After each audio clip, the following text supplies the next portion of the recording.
राष्ट्रवादी काँग्रेसचे अध्यक्ष आणि राज्याचे उपमुख्यमंत्री अजित पवार यांच्या अपघाती निधनानं संपूर्ण महाराष्ट्र हादरून गेलाय. राज्यभरातून शोक व्यक्त केला जातोय, तर राजकीय वर्तुळात मोठी पोकळी निर्माण झाली आहे. आज सकाळी मुंबईहून बारामतीकडे रवाना झालेलं अजित पवार यांचं खासगी विमान बारामती विमानतळाच्या जवळ आल्यानंतर अचानक कोसळलं.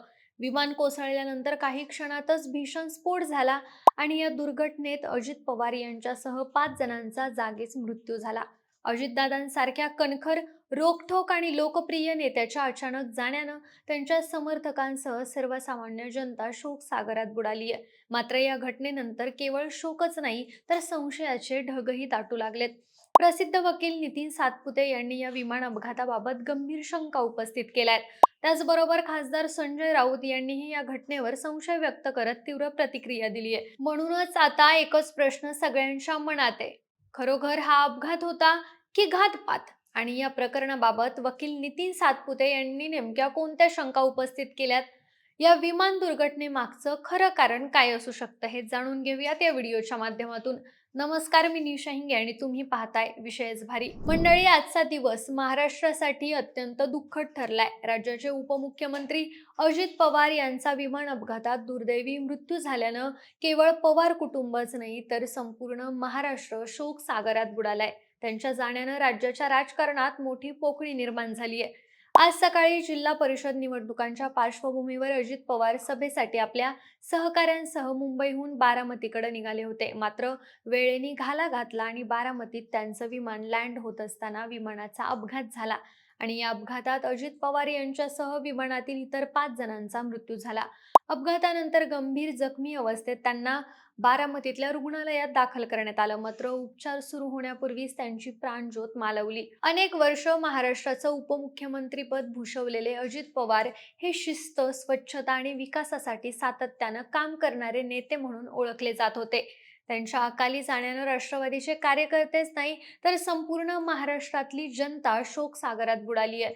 तर दुसरीकडे त्यांच्या अशा अचानक जाण्यानं अचानक घडलेल्या या घटनेबद्दल लोकांच्या मनात शंका देखील उपस्थित झाल्यात. पत्रकार आवेश तिवारी यांनी त्यांच्या एक्स अकाउंटवर पोस्ट करत दिलेल्या माहितीनुसार अजितदादांचा ज्या विमानाच्या अपघातामुळे मृत्यू झाला ते विमान म्हणजे लेअरजेट 45, ज्याचा 2 वर्षापूर्वी सप्टेंबर 2023 मध्ये मुंबई विमानतळावर भीषण अपघात झाला होता, ज्यात 3 जण जखमी झाले होते. तरी देखील इतक्या गंभीर त्रुटी असलेल्या या सिरीजच्या विमानाला पुन्हा उड्डाणाची परवानगी कशी देण्यात आली? ती परवानगी कुणी दिली?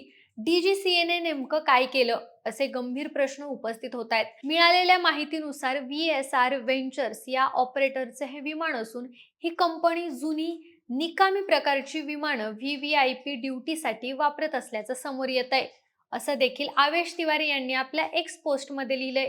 पुढे ते लिहितात, या कंपनीचं कार्यालय दिल्लीतल्या महिपालपूर इथं आहे. मी अनेकदा फोन करण्याचा प्रयत्न केला पण या कंपनीचे मालक कॅप्टन रोहित सिंग फोन उचलत नाहीत. तसंच ऑफिसमधूनही कुणीही प्रतिसाद देत नाही.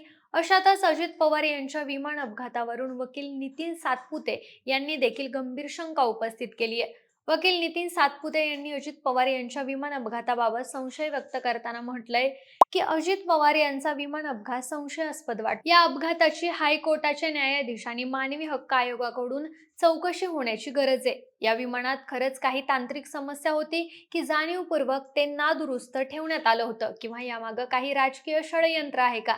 या सगळ्या बाबतही CBI कडून चौकशी व्हायला हवी, अशी मागणी वकील सातपुते यांनी केली आहे. सोबतच या अपघातानंतर उद्योगपती सुहेल सेठ यांची पोस्ट देखील समोर आली आहे. या पोस्टमध्ये ते लिहितात, आज सकाळी ज्या विमानाचा अपघात झाला ते विमान ज्या VSR एव्हिएशन या कंपनीच्या मालकीचं आहे, ती कंपनी सातत्यानं नियमभंग करणारी असून हा त्यांचा दुसरा विमान अपघात असल्याचं समोर येत आहे. ही वडील मुलांची कंपनी असून माहिती असलेल्या लोकांचं म्हणणं असं आहे की DGCA इंडिया त्यांच्याच खिशात आहे. सोबतच त्यांनी ही चार्टर सेवा तात्काळ बंद करण्यात यावी अशी मागणी देखील केली आहे. त्यामुळे ही घटना खरंच घातपात आहे की अपघात अशी चर्चा रंगली आहे. प्राथमिक माहितीनुसार हा विमान अपघात तांत्रिक बिघाडानं झाला असावा असा अंदाज आहे. सोबतच लँडिंग दरम्यान नियंत्रण सुटल्याची शक्यता देखील व्यक्त केली जाते. तर ॲडव्होकेट नितीन सातपुते यांनी घातपाताची शक्यता व्यक्त केली आहे. एक्सपर्ट्स आणि प्रत्यक्षदर्शींच्या माहितीनुसार पहिल्या लँडिंग प्रयत्नात विमान धावपट्टी दिसत नसल्यामुळे अयशस्वी ठरलं आणि ते पुन्हा आकाशात झेपावलं. दुसऱ्यांदा घिरटी घालून धावपट्टीचा अंदाज घेऊन लँडिंगचा प्रयत्न केला, मात्र विमान धावपट्टीवर थेट जाण्याऐवजी बाजूला गेलं. जमिनीपासून सुमारे 100 फूट अंतरावर असताना विमानाचं संतुलन बिघडलं. दरम्यान पायलटनं मेडे कॉल केला होता. विमान धावपट्टीवर पोहोचण्याआधीच जमिनीला धडकलं. त्यानंतर 4-5 मोठे स्फोट झाले आणि विमानाला भीषण आग लागली. विमान पूर्णपणे जळून खाक झालं. हा अपघात सकाळी सुमारे 8:45 ते 8:50च्या दरम्यान घडला.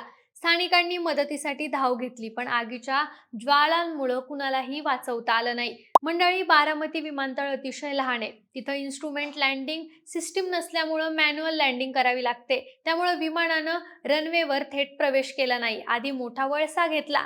धुक्यात रनवेवर लँडिंग करणं कठीण होतं, म्हणून दुसरा प्रयत्न झाला. परंतु दुसरा वळसा पूर्ण करण्याआधीच विमान कोसळलं आणि हा भयंकर अपघात घडला. दरम्यान अजित पवार यांचा अपघात नेमका कशामुळे झाला याबाबत सध्या तपास सुरू आहे. तांत्रिक बिघाड, हवामान आणि इतर कारणांचा सखोल अभ्यास केला जातोय. ब्लॅक बॉक्स हाती आल्यानंतरच या अपघाताचं नेमकं कारण स्पष्ट होणार असल्याचं देखील तपास यंत्रणांकडून सांगण्यात येतंय. मात्र अजित पवार यांचा हा दुर्दैवी मृत्यू नेमका अपघात होता की घातपात, हा प्रश्न आज संपूर्ण महाराष्ट्राच्या मनात घर करून बसलाय. एकीकडे तांत्रिक बिघाड, हवामान, धुकं आणि बारामतीसारख्या छोट्या विमानतळावरच्या मर्यादा हे घटक समोर येत आहेत, तर दुसरीकडे विमानाचा पूर्वीचा अपघात आणि काही मान्यवरांनी व्यक्त केलेल्या शंका या सगळ्या बाबी संशय अधिकच गडद करतायत. तपास यंत्रणांकडून सध्या सगळ्या बाजूंनी चौकशी सुरू आहे. ब्लॅक बॉक्स, एअर ट्रॅफिक कंट्रोलचे रेकॉर्ड, विमानाच्या मेंटेनन्सचा इतिहास आणि पायलटच्या शेवटच्या क्षणातला संवाद याचा सखोल अभ्यास केला जातोय. या सर्वांचा निष्कर्ष समोर आल्यानंतरच सत्य काय आहे हे स्पष्ट होईल. तोपर्यंत कोणताही निष्कर्ष काढण्याऐवजी निष्पक्ष, पारदर्शक आणि सखोल चौकशी होणं हेच अजित पवार यांना खरी श्रद्धांजली ठरेल.